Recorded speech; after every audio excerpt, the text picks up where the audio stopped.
आज का दिन भारत, पाकिस्तान और बांग्लादेश तीनों के इतिहास से जुड़ा एक महत्वपूर्ण दिन है। 16 दिसंबर 1971 को कभी पूर्वी पाकिस्तान के रूप में पाकिस्तान का हिस्सा रहे बांग्लादेश का एक स्वतंत्र राष्ट्र के रूप में जन्म हुआ था। पाकिस्तानी सेना पर भारत की जीत और बांग्लादेश के गठन की वजह से हर साल 16 दिसंबर को भारत और बांग्लादेश में इस दिन को विजय दिवस के रूप में मनाया जाता है। बांग्लादेश के गठन में भारत की बेहद अहम भूमिका रही थी। दरअसल पाकिस्तानी सेना के बांग्लादेशी उस समय के पूर्वी पाकिस्तान में लोगों पर जुल्म सितम को लेकर ही भारत इस जंग में कूदने को मजबूर हुआ था।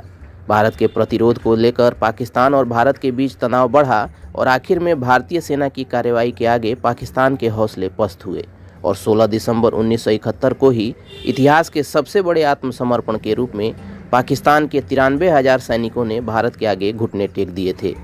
इस विवाद की शुरुआत 1947 में भारत से अलग होकर पाकिस्तान और पूर्वी पाकिस्तान बनने के तब से ही पूर्वी पाकिस्तान के लोगों को शिकायत थी कि उनके साथ वहां न्याय नहीं हो रहा। पूर्वी पाकिस्तान के लोगों में उनके साथ पाकिस्तानी शासकों द्वारा किए जा रहे भेदभाव के खिलाफ सुलगते गुस्से ने धीरे धीरे प्रचंड विरोध का रूप ले लिया। 25 मार्च 1971 को पाकिस्तान के सैनिक तानाशाह जनरल याहिया खान ने पूर्वी पाकिस्तान के लोगों के विरोध को सैन्य शक्ति से कुचलने का आदेश दे दिया। पूर्वी पाकिस्तान में बढ़ती इस हलचल के बाद भारत पर भी दबाव बढ़ा। नवंबर आते आते बांग्लादेश को लेकर भारत पाकिस्तान के बीच तनाव चरम पर पहुंच गया।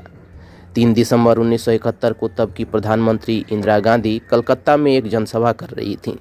तभी ठीक 5:40 पर पाकिस्तानी एयरफोर्स के साइबर जेट्स और लड़ाकू विमानों ने भारतीय वायु सीमा पार कर पठानकोट, श्रीनगर, अमृतसर, जोधपुर और आगरा के मिलिट्री बेस पर बम गिराने शुरू कर दिए।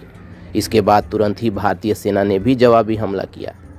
14 दिसंबर को भारतीय सेना को पता चला कि ढाका के गवर्नमेंट हाउस में दोपहर 11 बजे एक मीटिंग होने वाली है। भारतीय सेना ने तय किया कि मीटिंग के वक्त ही गवर्नमेंट हाउस पर बम बरसाए जाएंगे। इंडियन एयरफोर्स के MiG-21 विमानों ने बिल्डिंग की छत उड़ा दी। उस मीटिंग में तब के पूर्वी पाकिस्तान, जो अब बांग्लादेश है, के सेना प्रमुख जनरल नियाजी भी मौजूद थे, जो उस हमले में बाल बाल बच निकले। इंडियन एयरफोर्स के उस हमले के बाद पाकिस्तानी सेना पूरी तरह से घुटनों पर आ गई।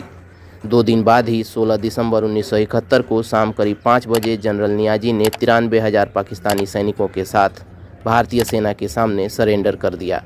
उन्होंने अपने बिल्ले उतार दिए और रिवॉल्वर भी रख दी। उसी समय जनरल सैम मानेकशॉ ने प्रधानमंत्री इंदिरा गांधी को फ़ोन कर बांग्लादेश पर जीत की खबर सुनाई।